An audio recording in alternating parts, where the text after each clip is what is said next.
Et si je vous disais que le secret pour stabiliser votre taux de sucre était connu il y a plus de 1000 ans? Un secret précieusement gardé dans les écrits de l'un des plus grands génies de l'histoire de la médecine. Aujourd'hui, nous voyageons dans le passé pour percer le mystère de l'élixir d'Avicenne. La légende raconte que cette boisson est capable de ramener votre glycémie à un niveau idéal de 5,0 en seulement 10 jours. Cela semble incroyable, n'est-ce pas? Dans cette vidéo, nous ne nous contenterons pas de vous révéler la recette. Nous allons la décortiquer, analyser chaque ingrédient et chercher où s'arrête la légende pour laisser place à la science. Restez bien avec nous jusqu'à la fin, car ce que vous allez découvrir pourrait radicalement changer votre vision du contrôle de votre santé. Alors, est-ce vraiment possible? Voyons cela ensemble. Mais avant de passer à l'élixir lui-même, comprenons d'où nous vient ce savoir. Avicenne, ou Ibn Sina, comme on l'appelait en Orient, n'était pas un simple médecin. C'était un génie universel, philosophe, astronome et savant, dont les connaissances avaient des siècles d'avance sur son temps.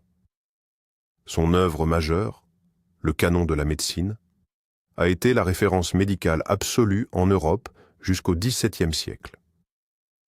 Avicenne était convaincu que la nature nous avait déjà tout donné pour guérir. Il considérait le corps humain comme un système global où la maladie n'est qu'une rupture d'équilibre. Et pour rétablir cet équilibre, il ne jurait pas par la chimie agressive, mais par la force des plantes, des minéraux et une hygiène de vie rigoureuse. C'est au cœur de cet ouvrage fondamental que l'on retrouve les traces de la recette dont nous parlons aujourd'hui. Ce n'est pas une simple croyance populaire, mais un savoir bâti sur des siècles d'observation et de pratique par le plus grand des guérisseurs. Parlons d'un sujet plus brûlant que jamais, l'excès de sucre dans le sang. Pour des millions de personnes à travers le monde, ce n'est pas qu'un simple chiffre sur un lecteur de glycémie. C'est une source d'angoisse quotidienne, des régimes contraignants et la peur constante des complications. C'est vivre avec la hantise de chaque bouchée que l'on avale. La médecine moderne nous propose des traitements et des injections qui, bien sûr, sauvent des vies. Mais en réalité, ils ne font que masquer les symptômes sans s'attaquer à la cause profonde du dérèglement métabolique. On finit par devenir dépendant des médicaments, alors que le problème de fond, lui, reste inchangé. C'est un cercle vicieux qui nous épuise et nous prive de la joie de vivre. Alors, une question légitime se pose. N'existe-t-il vraiment aucune autre issue? Nos ancêtres, qui n'avaient été ni laboratoire ni usine pharmaceutique, étaient-ils pour autant désarmés face à ce mal? Bien au contraire. Ils cherchaient l'origine du problème là où elle se trouve vraiment, dans notre mode de vie et notre alimentation. Bien sûr, Avicenne n'utilisait pas les termes insulinorésistance ou diabète de type 2. Pourtant, il décrivait déjà avec une précision étonnante ce que nous appelons aujourd'hui le syndrome métabolique.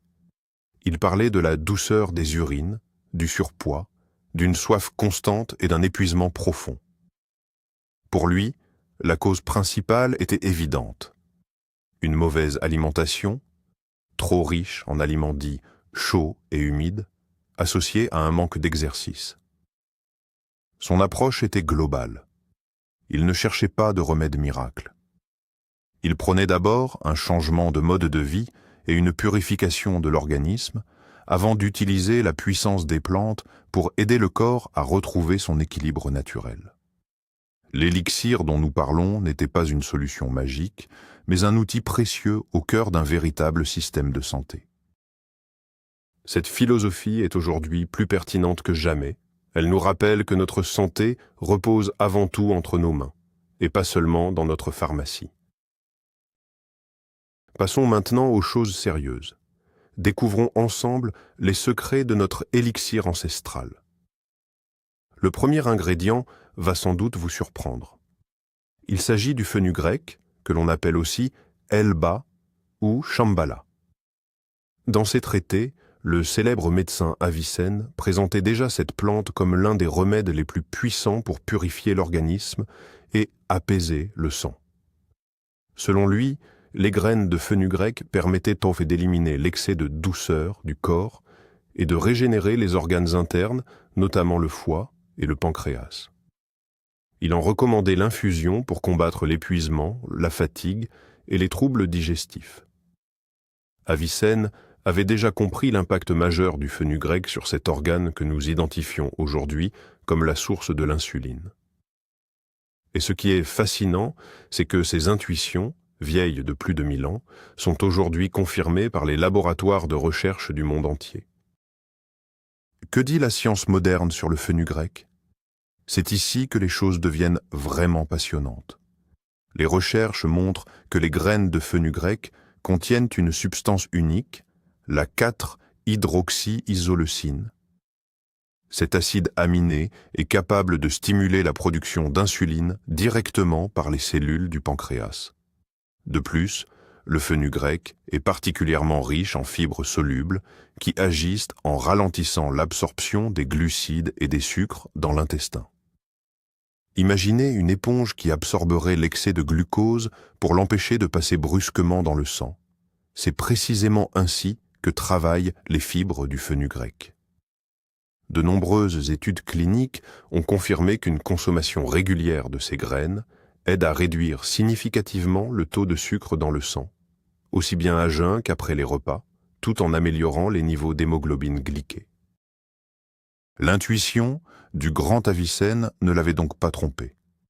Cette modeste poudre jaune est un véritable super-aliment pour tous ceux qui surveillent leur glycémie. Passons maintenant à l'ingrédient suivant de notre élixir, la cannelle. Un nom qui vous est sans doute familier, mais attention, ne la voyez pas comme une simple épice pour vos pâtisseries. Avicenne privilégiait une variété bien précise, la cannelle de Ceylan, qu'il considérait comme plus noble et dotée de vertus médicinales supérieures. Dans ses écrits, il la décrit comme un puissant remède chauffant et tonifiant, capable de fortifier l'esprit et de stimuler la circulation sanguine. Il la recommandait pour faciliter la digestion, combattre la fatigue et surtout pour fluidifier les humeurs du corps. Pour lui, la cannelle permettait à l'organisme de mieux assimiler les nutriments et l'énergie, empêchant ainsi toute stagnation qui pourrait se transformer en blocage toxique. Il la voyait comme un véritable catalyseur, capable de déclencher les mécanismes naturels de purification et d'autorégulation. Bien plus qu'une simple épice, c'était pour lui un remède sacré, capable de réveiller les forces vitales de l'être humain. Mais que dit la science moderne sur la cannelle et son impact sur la glycémie ? Les chercheurs ont mis en lumière un composé actif fascinant, le cinnamaldéhyde. Cette substance possède une propriété étonnante. Elle est capable de mimer l'action de l'insuline, aidant ainsi les cellules à absorber le glucose plus efficacement. Pour dire les choses simplement, la cannelle agit comme une clé qui ouvre les portes de nos cellules. Le sucre peut alors y pénétrer pour être transformé en énergie au lieu de stagner dans la circulation sanguine et d'endommager les vaisseaux. De plus, des études démontrent que la cannelle contribue à abaisser le taux de mauvais cholestérol et de triglycérides, un défi fréquent pour les personnes souffrant de troubles métaboliques. Il est toutefois essentiel de privilégier la cannelle de Ceylan. Sa variante plus commune et moins coûteuse, la cannelle casse, contient une forte concentration de coumarine, une substance qui peut s'avérer toxique pour le foie à haute dose. Une fois de plus, Avicenne avait vu juste en recommandant ce qu'il y a de meilleur. Le troisième ingrédient secret n'est autre que le curcuma, la célèbre épice dorée de l'Orient. Avicenne le surnommait le cousin du safran, l'estimant tout particulièrement pour ses puissantes vertus purifiantes. Selon lui, cette racine était capable de nettoyer le foie et le sang en éliminant les vapeurs toxiques et les congestions internes. Dans sa vision de la médecine, le foie était le pilier central du métabolisme. Sa santé était donc une priorité absolue, Avicenne recommandait ainsi le curcuma pour traiter les troubles hépatiques, les problèmes de peau et pour renforcer la vitalité générale. Il était convaincu que cette épice pouvait apaiser les inflammations internes, qu'il considérait comme la source de nombreuses maladies chroniques. Il observait comment le curcuma redonnait de l'éclat au teint et une nouvelle énergie au corps. S'il ignorait encore l'existence des radicaux libres, il avait compris que l'organisme subissait des processus d'usure auxquels cette épice solaire parvenait, avec succès, à faire barrage. La science moderne confirme aujourd'hui avec éclat le génie visionnaire d'Avicenne. Le principe actif du curcuma, la curcumine, s'impose comme l'un des anti-inflammatoires guidés naturels les plus puissants qui soient. De nos jours, l'inflammation chronique, même légère, est reconnue comme l'une des causes majeures de la résistance à l'insuline. La curcumine permet justement de briser ce cercle vicieux. Des études, menées tant chez l'animal que chez l'homme, ont démontré qu'elle améliore le fonctionnement des cellules bêta du pancréas, celles-là même qui produisent l'insuline. Elle protège également le foie contre la stéatose hépatique, ce que l'on appelle couramment le foie gras. Un trouble souvent associé au diabète de type 2. Véritable bouclier antioxydant, la curcumine préserve nos cellules de toute forme de dégradation. Seule ombre au tableau, elle était naturellement très peu assimilée par l'organisme. Pourtant, nos ancêtres possédaient un secret pour décupler son efficacité. Un secret que nous vous révélerons un peu plus tard, lors de la préparation de notre élixir. Enfin, le quatrième ingrédient de cet élixir, porteur de l'élément feu, n'est autre que le gingembre. Avicenne le classait parmi les aliments de nature chaude et sèche, et y voyait le meilleur remède pour raviver le feu digestif intérieur. Il était convaincu que de nombreuses maladies, notamment celles liées à l'excès de sucre, provenaient d'un estomac froid et paresseux, incapable de digérer correctement les aliments. Selon lui, le gingembre stimule l'ensemble du système digestif, aidant ainsi l'organisme à tirer le maximum de nutriments sans accumuler d'humidité ou de toxines. Il recommandait également cette racine pour fluidifier la circulation sanguine, réchauffer le corps et lutter contre les nausées ou l'indigestion. Dans son esprit, le gingembre était le moteur qui boostait tout le métabolisme, brûlant les surplus pour éviter qu'ils ne soient stockés sous forme de graisse ou de sucre. D'un point de vue scientifique, les vertus du gingembre sont tout aussi impressionnantes. Ses principaux composants actifs, les gingérols, possèdent des propriétés anti-inflammatoires et antioxydantes prouvées.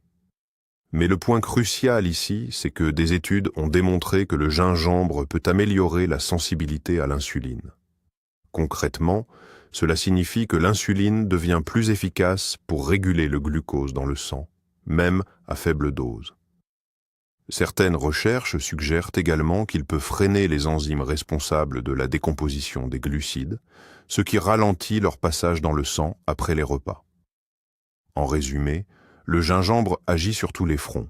Il facilite la digestion, combat l'inflammation et aide les cellules à mieux capter les signaux de l'insuline. C'est un véritable booster métabolique naturel qui complète à merveille les autres ingrédients de notre élixir. Maintenant que nous connaissons tous les ingrédients, passons à l'essentiel, la recette. Comment transformer ces composants puissants en ce fameux élixir d'Avicenne ? Écoutez bien, car je vous partage une méthode précieuse, reconstituée à partir de manuscrits anciens. Voici ce qu'il vous faut.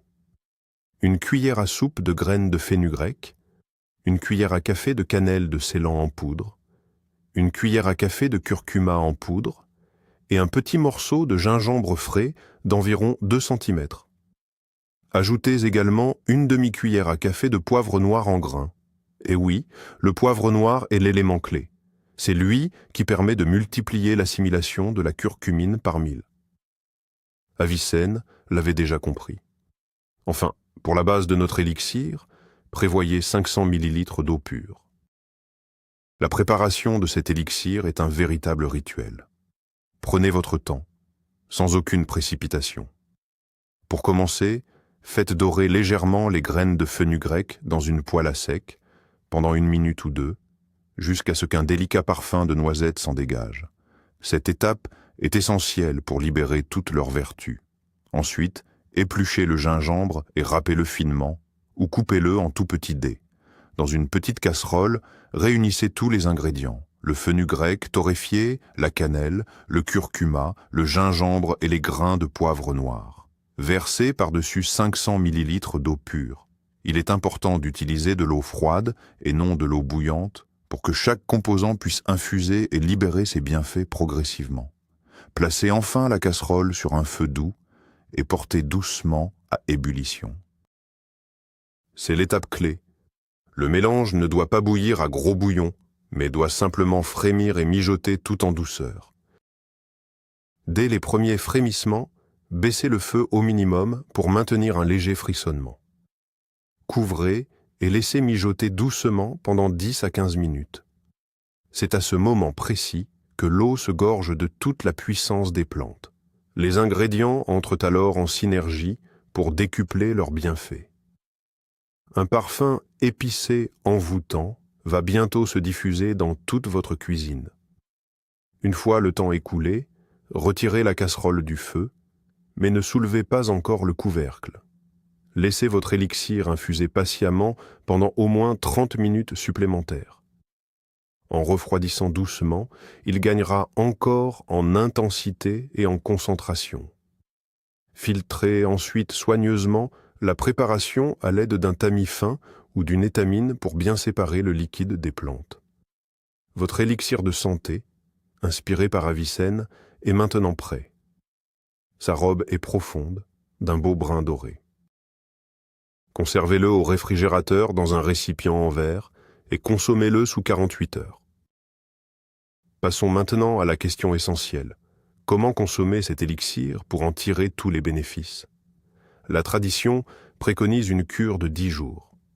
Il est conseillé de le boire 2 fois par jour, le matin à jeun, 30 minutes avant le petit déjeuner, et le soir, environ 1 heure avant de vous coucher. Pour chaque prise, comptez entre 100 et 150 ml, soit environ un demi-verre. Buvez-le tiède. Si vous le sortez du réfrigérateur, réchauffez-le légèrement sans jamais le porter à ébullition.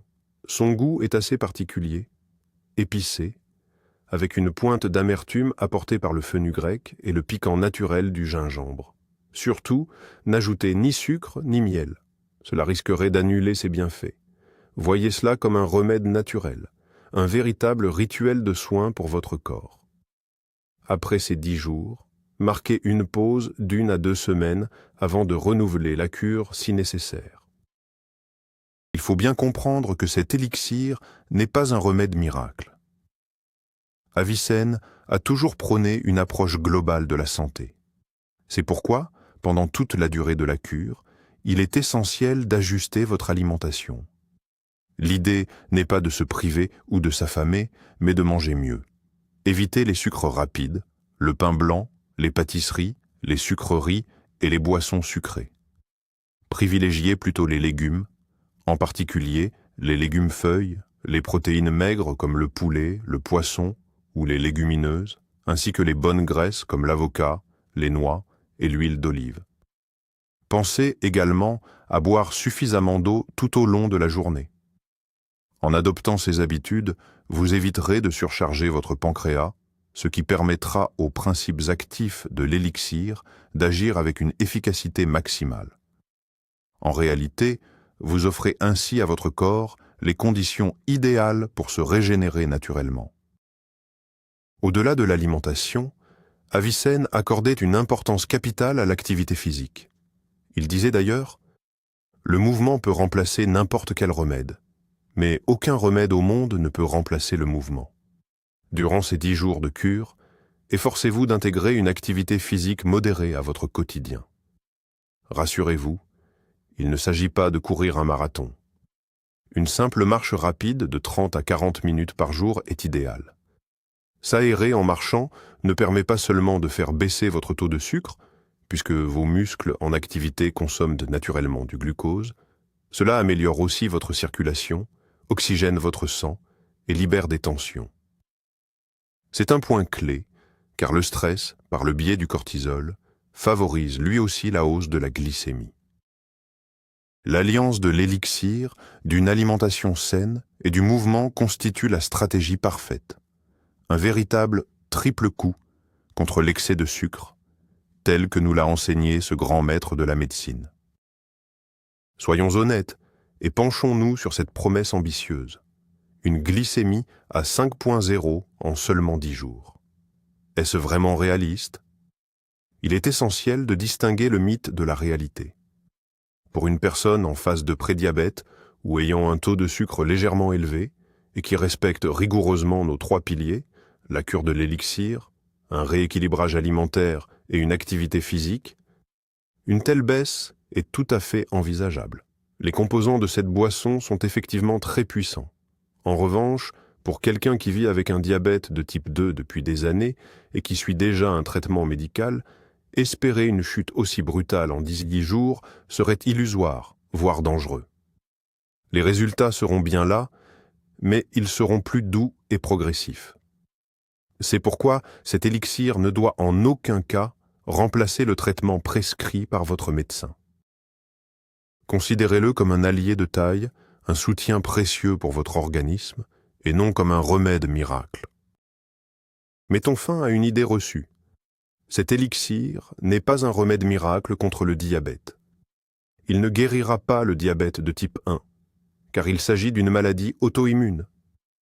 En revanche, pour le diabète de type 2, il peut être un allié précieux pour atteindre la rémission, à condition de l'intégrer à un changement profond de mode de vie. La véritable valeur de cette recette ne réside pas dans un résultat instantané, mais dans la prise de conscience des outils puissants dont nous disposons pour agir sur notre propre santé. Elle nous apprend à être attentifs à ce que nous mangeons, à notre façon de bouger et à la manière dont nous utilisons les trésors de la nature pour soutenir notre corps. Le vrai miracle, ce n'est pas de voir son taux de glycémie descendre à 5,0. C'est de reprendre enfin le contrôle de son organisme et de retrouver la foi en ses forces intérieures. C'est précisément là que réside toute la sagesse d'Avicenne. Passons maintenant au point le plus crucial, les précautions d'usage. Cet élixir a beau être naturel, il n'en reste pas moins un concentré d'actifs puissants. Il existe donc certaines contre-indications. Tout d'abord, il est déconseillé aux femmes enceintes ou allaitantes. Si vous souffrez de troubles digestifs en phase aiguë, comme une gastrite ou un ulcère, soyez particulièrement vigilants. Le gingembre et le poivre pourraient irriter vos muqueuses. Autre point important, si vous suivez un traitement anticoagulant, comme la warfarine, parlez-en impérativement à votre médecin. Le curcuma et le gingembre ont eux aussi des propriétés fluidifiantes qui pourraient s'ajouter à l'effet de vos médicaments. Enfin, et c'est le plus important, si vous prenez déjà des traitements pour faire baisser votre taux de sucre, la consommation de cet élixir peut entraîner une hypoglycémie, c'est-à-dire une chute dangereuse de votre glycémie. Dans ce cas, ne commencez jamais cette cure sans un avis médical et veillez à contrôler très régulièrement votre taux de sucre. En résumé, l'élixir ancestral d'Avicenne est bien plus qu'un simple mélange de plantes. C'est une véritable philosophie de vie. C'est un rappel précieux que la nature nous a déjà offert tout le nécessaire pour vivre longtemps et en pleine santé. Le fenugrec, la cannelle, le curcuma et le gingembre sont de véritables super-aliments. Leur efficacité ne repose pas seulement sur des siècles de tradition, elle est aujourd'hui confirmée par des centaines d'études scientifiques. Ces ingrédients sont de précieux alliés pour réguler la glycémie, à condition de les intégrer avec conscience et respect. Ne vous attendez pas à un miracle immédiat, mais comptez sur un soutien profond et durable pour accompagner votre corps sur le chemin de la guérison. Car le véritable secret d'Avicenne ne tient pas en une seule recette. Il réside dans l'harmonie parfaite entre l'alimentation, le mouvement et l'équilibre intérieur. Et voilà, nous venons d'explorer ensemble une sagesse millénaire en levant le voile sur l'un des secrets du Grand Avicenne. Comme nous l'avons vu, derrière la légende se cache une réalité scientifique bien concrète. Cet élixir n'est pas un remède miracle, mais c'est un allié puissant qui, associé à une bonne hygiène de vie, peut donner des résultats incroyables. S'il y a une leçon à retenir aujourd'hui, c'est qu'il ne faut jamais sous-estimer le savoir de nos ancêtres. La nature et la simplicité cachent souvent une force insoupçonnée. Merci d'avoir suivi cette vidéo jusqu'au bout. Si ce contenu vous a été utile, n'hésitez pas à nous soutenir en laissant un j'aime et à vous abonner pour ne rien manquer de nos prochaines explorations au cœur de la santé. Et vous, qu'en pensez-vous? Croyez-vous aux vertus des remèdes ancestraux ou ne jurez-vous que par la médecine moderne? Dites-le moi en commentaire, j'ai hâte de vous lire. Prenez soin de votre santé et à très bientôt.